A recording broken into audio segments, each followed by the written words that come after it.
दीवाना दिल मुझे किए जा रहा है। सान फरामोश मैं नहीं हूं, ये है ये आपके शौहर। अरे जो बाप कहलाने के लिए तरसते थे, तन्हा थे वो। तो टूटे हुए बर्तनों को समेटने की क्या जरूरत थी बेटा? किरचियां तो समेटनी पड़ती है ना अब्बू। बेटा मैं तुम्हें कैसे समझाऊंगा?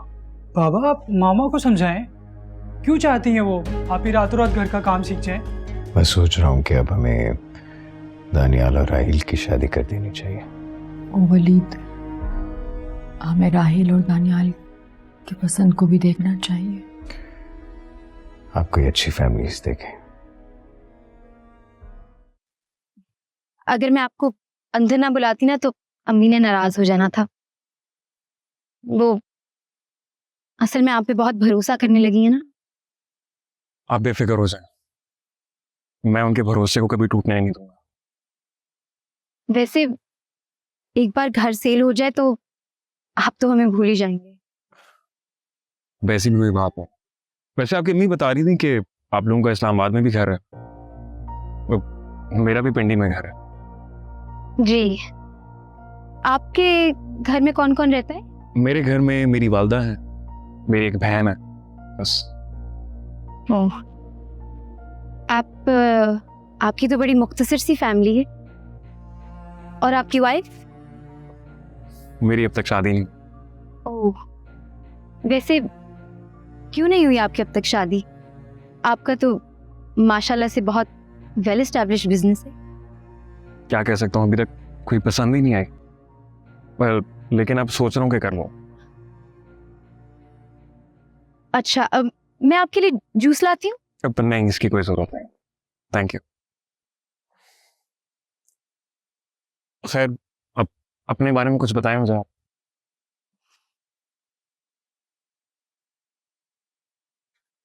बस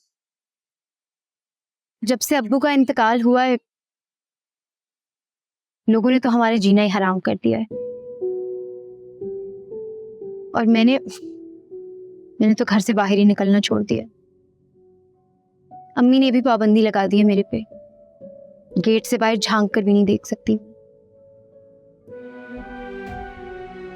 बहुत ही ज्यादती है वैसे ये तो। आपका पूरा दिन घर में आप गुजारती हैं, आपका दम नहीं घुटता? कभी कभी इज्जत की खातिर अपने दम को मार देना पड़ता है शहजाद साहब। और वैसे भी अम्मी ने हम सब बहनों की यही तरबियत की है कि इज्जत से बढ़कर कोई चीज जरूरी नहीं। वैसे आपकी अम्मी ने बहुत अच्छी तरबियत की है बहनों की।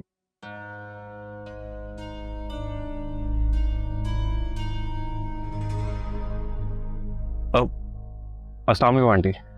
वालेकुम अस्सलाम, कैसे हो शहजाद? अरे अम्मी, ये तो गेट से ही जाने वाले थे, वो तो मैंने रोक लिया और कहा कि अम्मी बस आती होंगी। हाँ, वो मैं जरूरी काम से बाहर गई थी। खैरियत? आंटी, अगर किसी चीज की जरूरत हो तो आप मुझे कह सकती हैं। नहीं बेटा, मैंने कभी अपनी खुददारी को सौदा नहीं किया, चाहे कई दिनों तक भूखा रहना पड़े। खैर, तुम बताओ मकान का क्या बना? मैं वही बताने तो आया था, आपके मकान का सौदा हो गया और आप मुझे अकाउंट नंबर लिखकर दे दें, जो एडवांस है मैं आपको अभी सबमिट करवा देता हूँ और बाकी की जो कुल रकम है वो 1-2 दिन में आपको मिल जाएगी। मुंतकिली के बाद आप जब तक चाहें इस मकान में रह सकते हैं। हाँ, शुक्रिया शहजाद बेटा, तुम इंसान नहीं फरिश्ते हो। सालिया, चाय लाओ ना। जी अम्मी। नहीं, इसकी कोई जरूरत नहीं, बस मैं चलता हूँ। आओ ना, अंदर बैठ के बात करते हैं।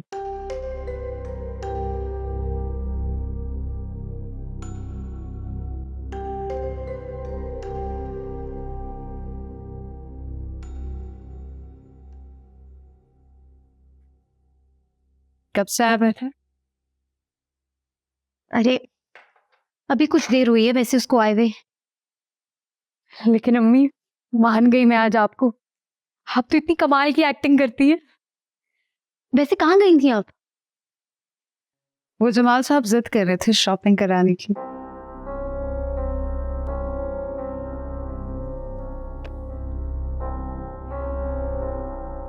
ये चेन और इयररिंग्स लाई।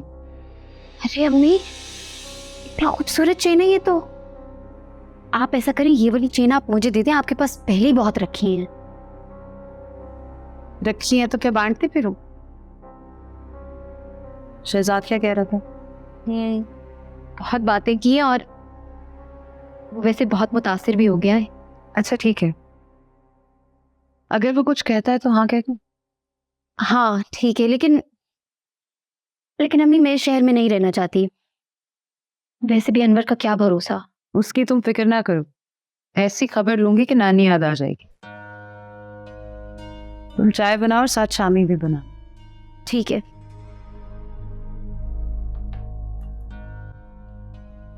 हमारी ईमेल्स देखी आपने क्लाइंट्स की, अभी तक प्रोडक्शन क्यों नहीं स्टार्ट की? सर ये ईमेल मुझे भी आई है और दनियाल साहब को भी आई होंगी, मगर चीफ प्रोडक्शन की अप्रूवल के बगैर कैसे प्रोडक्शन शुरू होगी? जब क्लाइंट्स ने खुद डिजाइन अप्रूव कर दी है तो चीफ डिजाइनर की अप्रूवल की क्या जरूरत है? सर इसका जवाब तो दनियाल साहब ही दे सकते। आप फौरी तौर पे प्रोडक्शन स्टार्ट करें और डबल शिफ्ट में करें। Right sir, okay.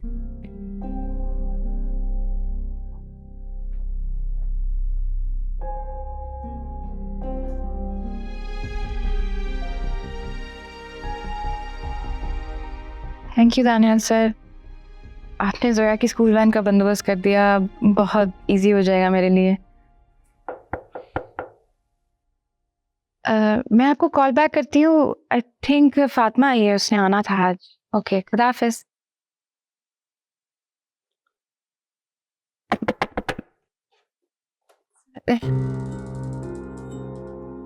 सर आप, अस्सलाम वालेकुम। आप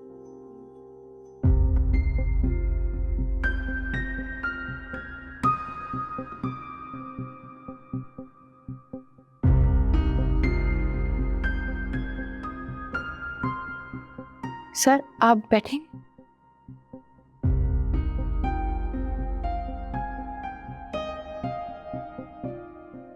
फैक्ट्री में अभी तक काम रुका हुआ है। मैनेजर बता रहा था कि आपकी तरफ से अप्रूवल नहीं आया क्योंकि आपने शायद अभी तक ज्वाइन ही नहीं किया। यस सर, वो एक्चुअली मेरी बहन की स्कूलिंग का मसला था, एडमिशन। आपकी बहन की स्कूलिंग और एडमिशन का मसला तो दानियाल ने हल कर दिया। दानियाल गया था जी, जोया को स्कूल वही लेकर गई। बहुत गैर जिम्मेदार इंसान है। सारी मैनेजमेंट उसके जिम्मे और वो यहाँ पे पिक एंड ड्रॉप की सर्विस दे रहा है। ये काम तो ड्राइवर भी कर सकते हैं ना। बेहतर होगा कि आप कल से अपना काम शुरू कर दें।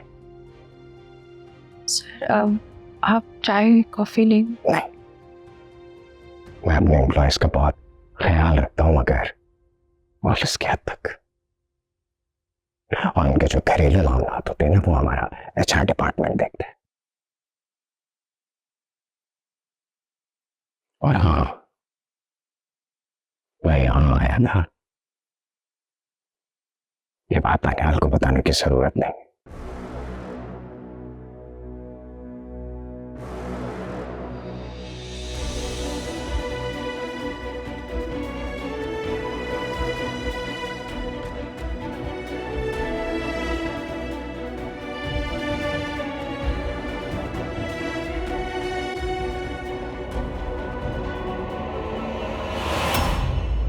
Uncle I am so sorry, आपको लगी तो नहीं? It was my mistake, I am really really sorry.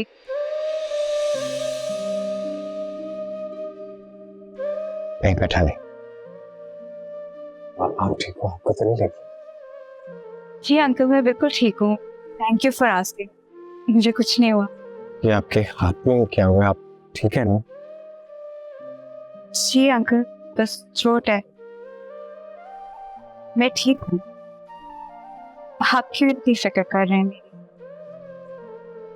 वैसे ही मेरे अब्बू भी ऐसे ही करते हैं। मुझे तो हल्की सी चोट आ जाए ना, वो भी इतने ही फिक्रमंद हो जाते हैं। You reminded me of that. चलें, nice meeting you. Allah Hafiz. Sorry once again.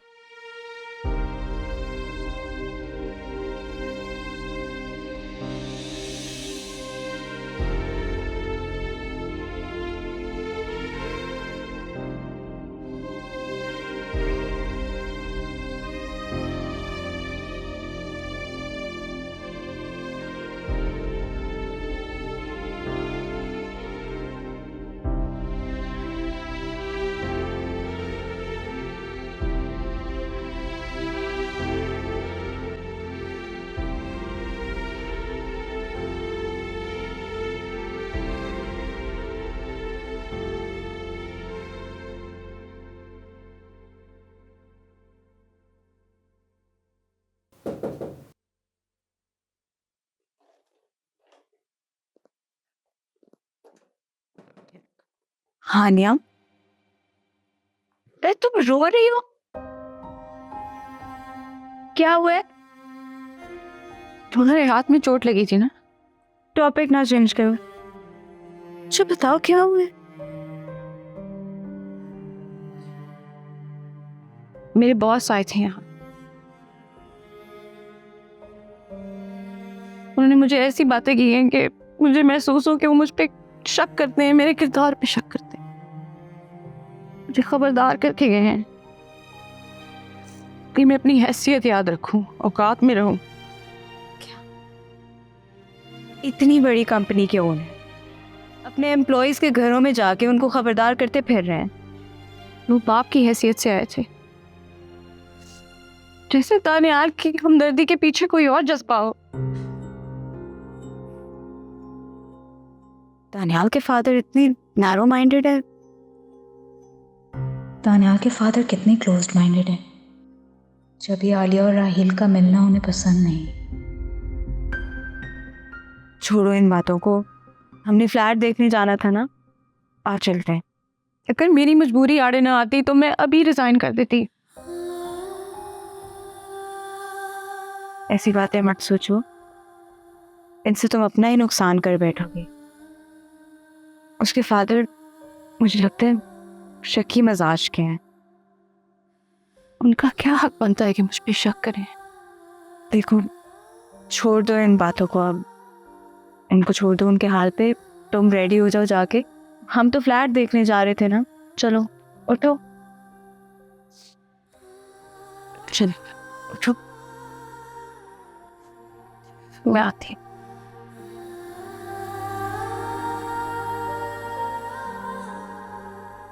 इतने तंग नजर हैं दानियाल के पेरेंट्स, मगर दानियाल तो बहुत अच्छे हैं।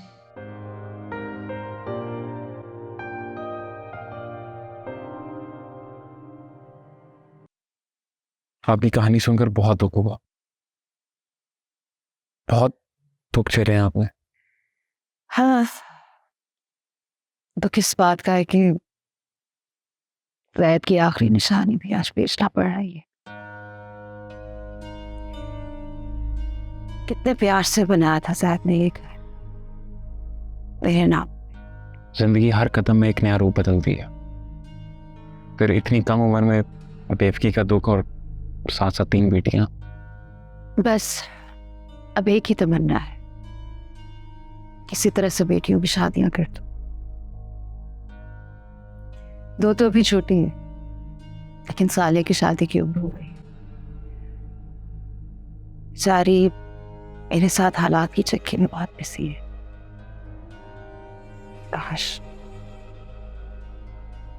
काश मेरा कोई बेटा होता।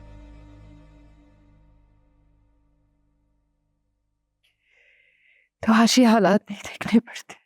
आप मुझे गैर समझती हैं? अरे नहीं बेटा, तुम तो मेरे अपने हो। कैसे सोच लिया तुमने? एक सवाल करना चाहता हूँ आपसे, पर हाँ पूछो। हिम्मत ही नहीं होती। बेटा तुम मुझसे हर बात कर सकते हो। क्या सोनिया और मैं शादी? क्या क्या कह रहे हो तुम? माफी चाहता हूँ अगर आपको मेरी बात बुरी लगी। नहीं ऐसी कोई बात नहीं, लेकिन बेटा अगर तुम्हारी अम्मी ये बात करती तो अच्छा लगता। उन्होंने ये इख्तियार मुझे दिया, लेकिन हाँ मैं आपकी बात करवा दूंगा उसे।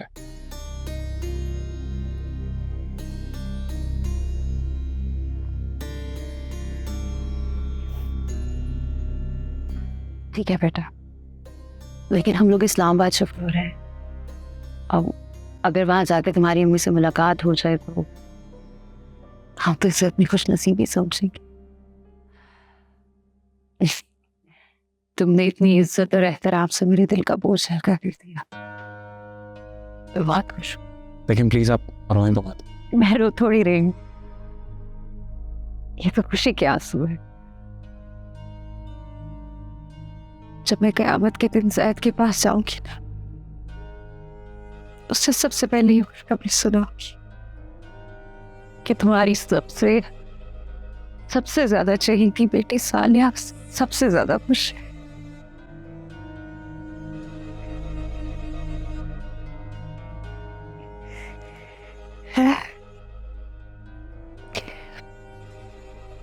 बस बेटा मैं सालिया से एक दफा पूछ।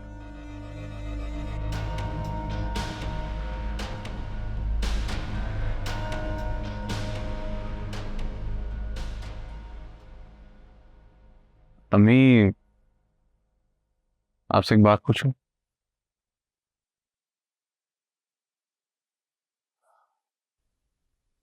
अबू दानियाल भाई और मेरी शादी करवाना चाहते हैं ना? शादी शादी, इसके अलावा तुम्हें कुछ नहीं सोचता? अम्मी, आप ही ने तो कहा था कि अबू हमारी शादी करवाना चाहते हैं, और मैं तो बस दानियाल भाई के लिए लड़की का बता रहा कि दानियाल भाई किसी को पसंद करते हैं। खुदा के लिए राही, बस कर तो अब ये पसंद नापसंद का खेल। कितनी बार कह चुकी, तुम दोनों की शादी वही होगी जहां हम चाहेंगे, और अब इस मौजू पे कोई बात नहीं होगी। तुम्हारे अबू आ गए, बात करो।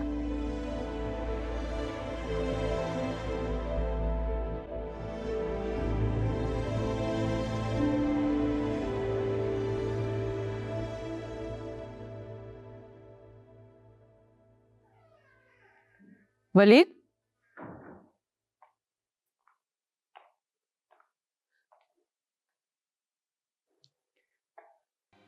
आप जल्दी आ गए, आज तो आपकी बहुत जरूरी मीटिंग थी।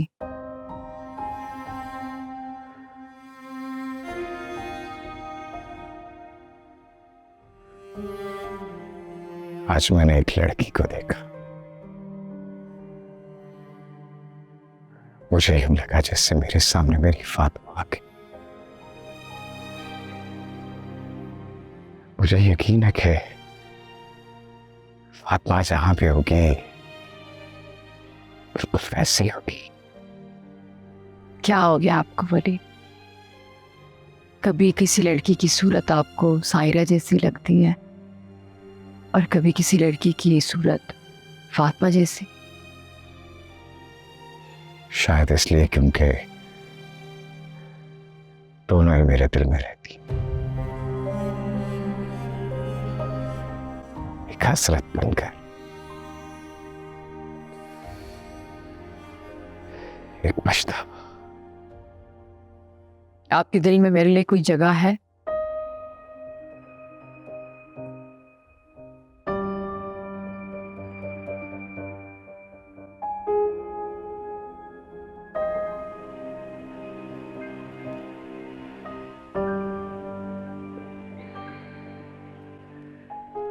अब तो मेरी जिंदगी है,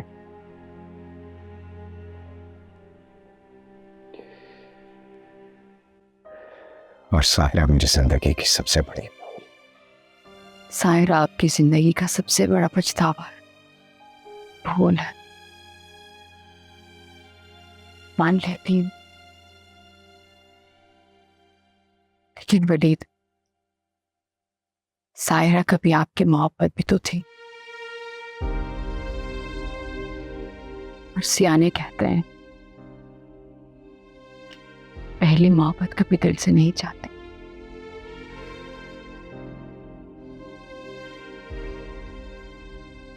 अब कहना क्या चाहती है? यही कि जैसे नफरत दिल से नहीं जाती, वैसे मोहब्बत भी तो अमर हो जाती। हुमैरा, ऐसा भी तो हो सकता है ना, कभी साहिरा आपके सामने आ जाए तो ये नफरत दम तोड़ जाए और वही मोहब्बत जन्म ले। बेटे की जुदाई के बाद मोहब्बत जन्म नहीं ले सकती।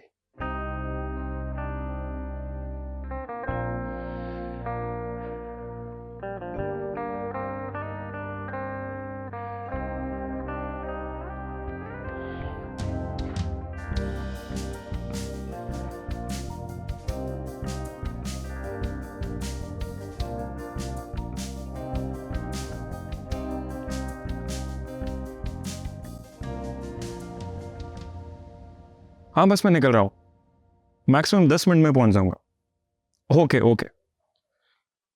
अरे शहजाद साहब, आप निकल रहे हैं? मैंने तो आपके लिए मीठा बनाया था अपने हाथों से। सिर्फ मेरे लिए? जी, वो हमारे घर की रिवायत है ना, मेहमान है तो उनको मीठा जरूर खिलाते हैं। वैसे अब मैं मेहमान तो नहीं। जी? मेरा मतलब, अगर मैं आपसे एक बात कहूँ तो आप बुरा तो नहीं मानेंगी? जी कहिए। वो एक्चुअली मैं चाह रहा था कि आप और मैं, हम। अरे आप इतना कंफ्यूज क्यों हो रहे हैं? चलें, कोई बात नहीं, मेरी भी ऐसी सिचुएशंस में ऐसी हालत हो जाती है।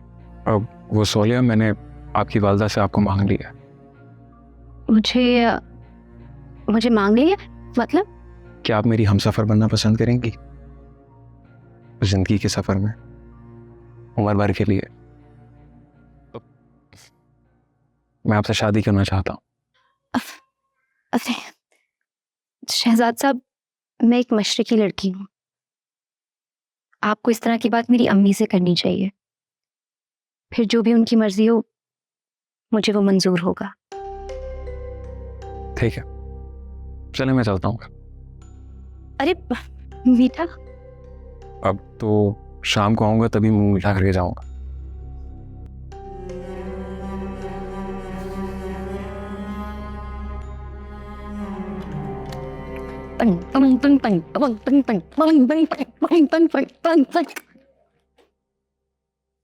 अम्मी, बहुत चालाक हो तुम, पागल बना दी शहजाद को। अम्मी मैंने कुछ नहीं कहा शहजाद को, वो सब खुद ही कर रहा था।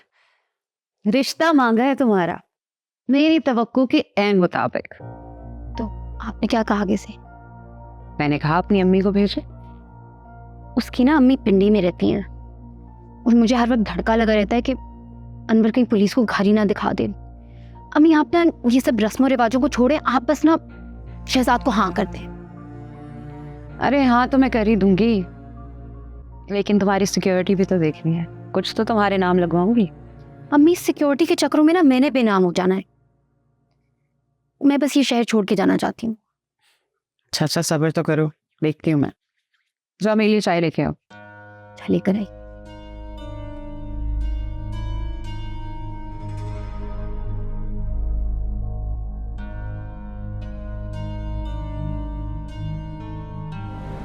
खाना अच्छा लग रहा है?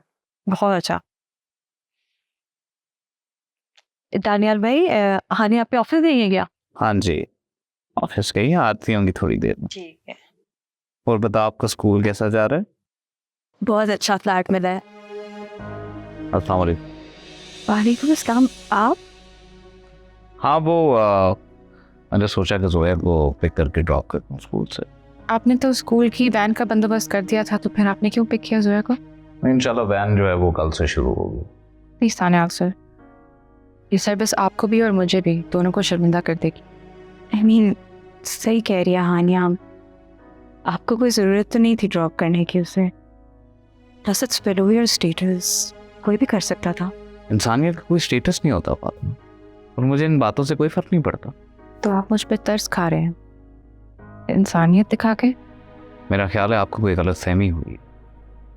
मैंने तो सिर्फ जोया को इसलिए पिक करके ड्रॉप किया क्योंकि मुझे मालूम था कि आपको इल्म नहीं है और आप इस शहर में नहीं हो और ये अकेली बच्ची है। खैर आइंदा नहीं होगा।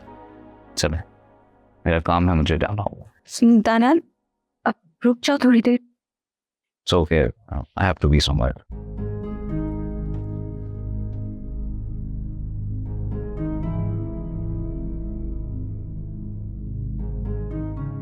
क्या किया आनिया तुमने? दानियाल ने हमेशा तुम्हारा साथ दिया, हंसी से हो बॉस। पता नहीं फातिमा, दानियाल इतना हमदर्द बनता है और उसके अब्बू मुझे खबरदार करने आए थे। अजीब कॉम्प्लेक्स शख्स है वो, मुझे नहीं उनकी समझ आती और मैं नहीं चाहती कि दानियाल यहाँ पे आए, कोई भी मेरे बारे में कोई गलत बात भी करे। अच्छा चलो छोड़ो, हो क्या जो होना था। तुम्हें अब इतना अच्छा फ्लैट मिल गया ना, तुम यहाँ से मूव आउट कर जाओगी। सो की जाने, मैं तुम्हारी हेल्प करने भी आऊँगा, ठीक है?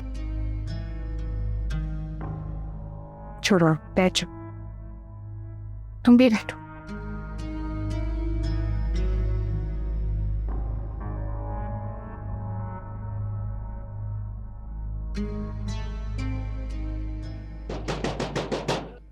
कौन है भाई?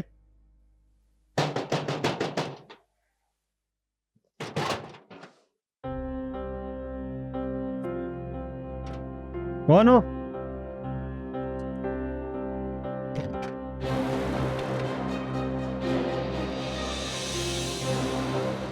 बाकी आप? किधर है तुम?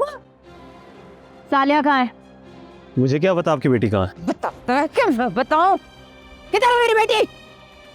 इससे क्या पता तुम्हारी बेटी किधर है? भागी होगी किसी के साथ। हमारा तो वो पहले से ही चाप। एक लफ्ज भी आगे बोला तो बहुत चल करोगे, जिंदगी भर याद रखोगे। बताओ, अपनी माँ के सर पे हाथ रखकर कसम खा, अगर झूठ बोला ना तो यही गिरेगी, तड़प तड़प के मरेगी। बोल, अल्लाह ना करे। अनवर बोल। मैंने कुछ नहीं किया माँ। अनवर तू बोलता क्यों नहीं? बोल, किधर था लिया? और तुझे जेल हो जाएगी और अपनी माँ को भी तो खराब करेगा। बताता क्यों नहीं? मुझे नहीं पता। देखा अपने बेटे के करतूत। मैं थाने जा रही। मैं तेरे पाँव पकड़ती हूँ, तुझे अल्लाह का वास्ता है। मैं इसके बाप और उसके चाचा को फोन करूंगी, ये जरूर सालिया का पता बता देगा। मैं तुझे अल्लाह का वास्ता मेरे बेटे को जेल नहीं भेजना। ये बेटी सब पता नहीं कहाँ होगी। अगर ना मिले ना तो वो हशर करूंगी, तेरे पूरे खानदान का कहीं नजर नहीं आएगा।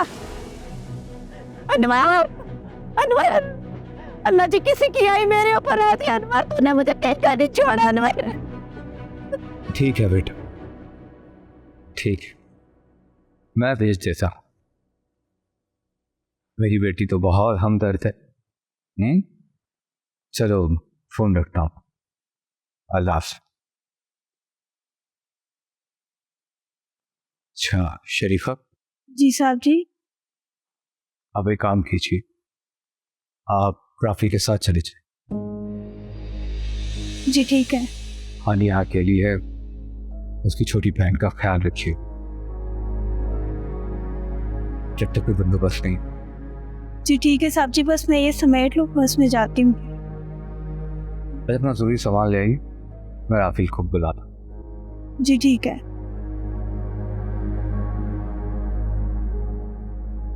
हशमत,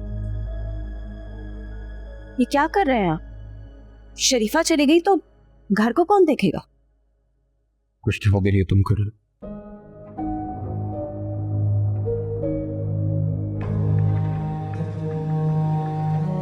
राफिल, राफिल,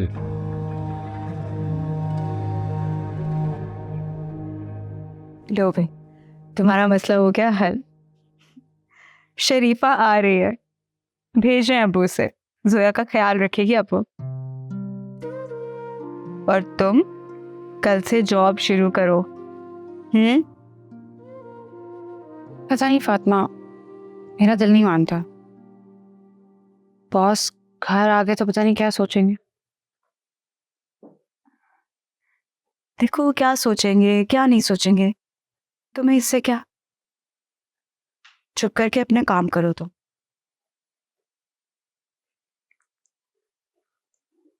जैसे भी हैं अच्छे शरीफ लोग हैं।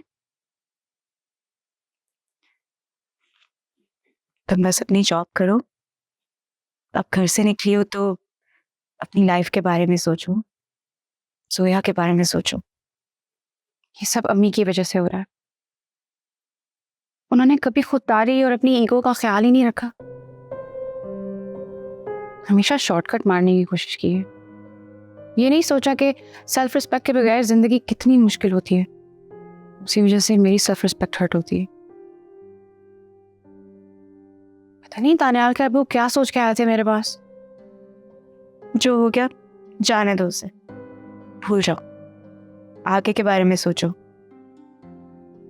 तुम अपने काम से, अपने रवैये से उनका पॉइंट ऑफ व्यू चेंज भी कर सकती हो। कैसे तुम ठीक रही हो? फिलहाल तुम बस इस चीज का शुक्र अदा करो, तुम्हें इतना अच्छा फ्लैट मिल गया। बहुत लकी हो तुम। चलो मैं निकलती हूँ फिर, ठीक है? नहीं, तुम कहीं नहीं जा रही।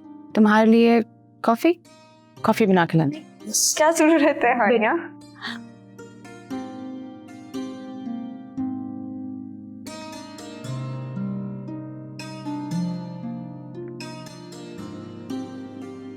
ये ले अम्मी आपकी चाय, इलायची डालिए। जी हाँ।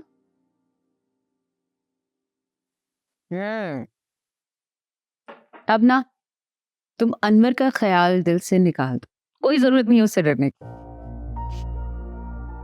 वो ये समझ रहा होगा तुम अभी तक थाने बैठी हो। लग रहा होगा कि मुझे पुलिस अरेस्ट करके ले गई। इस बेचारा गिरफ्तारी के खौफ से भाग गया। अभी देखना, कुछ दिन बाद उसके माँ बाप भी ताला लगा कर घर से भाग जाएंगे।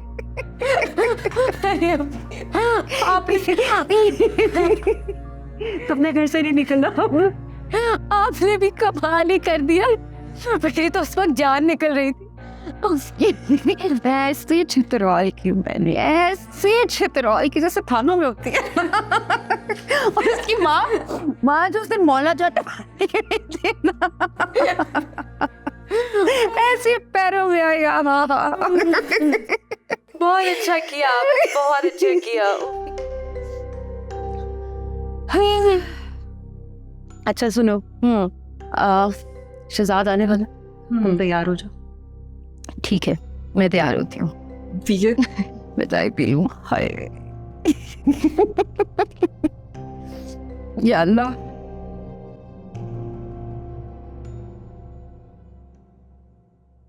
अस्सलाम वालेकुम। वालेकुम सलाम। अंदर है। Thank you. आप ही। अस्सलाम वालेकुम। वालेकुम सलाम। आ गए तुम लोग? हाँ जी, ये आलिया मेरी छोटी बहन, बहुत क्यूट है। और ये है शरीफा। अस्सलाम वालेकुम। ये साबजी ने ना कुछ किचन का सामान दिया है। वो सामने किचन है, जल्दी से रखो। फातिमा, किचन का सामान क्यों भेजा? हानिया, अब वो ऐसे ही है, मत सोच पा रहे हैं। अच्छा आलिया, ये जोया हानिया की छोटी बहन, और ये हानिया मेरी दूसरी बहन। बहुत अच्छा लगा आपसे मिलकर। मुझे भी। प्लीज बैठो। अच्छा आप ही, पापा ने ना गर्मा गर्म समोसे और चाट भी भेजी है, मैं लेकर आऊं? हाँ, राफेल को भी ले आती अगर तुम आ रही थी तो। राफेल आया हुआ है, वो कार पार करके आ जा। जा जोया, तुम हेल्प करो। अंकल ने इतना तकल्लुफ किया, क्यों?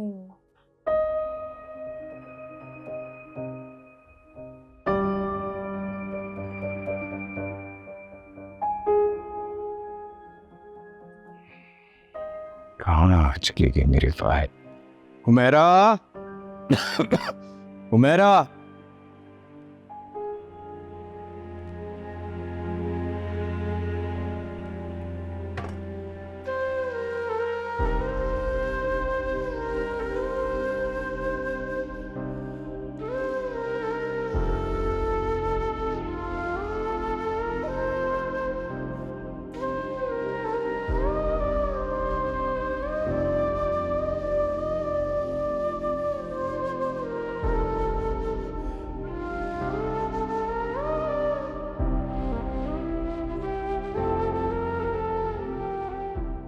खुदा आपके लिए वाली, इतना स्ट्रेस ना लिया कर।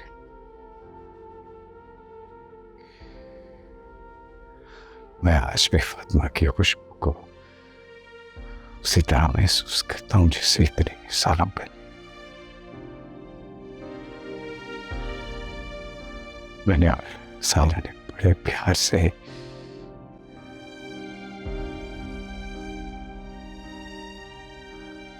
मुझे समझ में नहीं आता कि आप फातिमा को याद करके तड़पते हैं या सायरा को। मेरा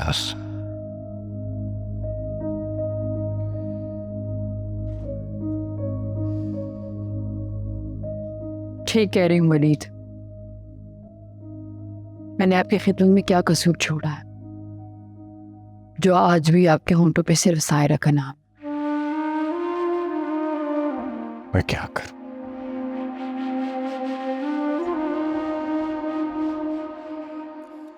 जब फातिमा की याद में तड़पता हूं, समझा कि बेवफाई खुद ब खुद याद आ जाती। मैं फातिमा से जितनी मोहब्बत करता हूं, सायरा से उतनी नफरत करता हूं।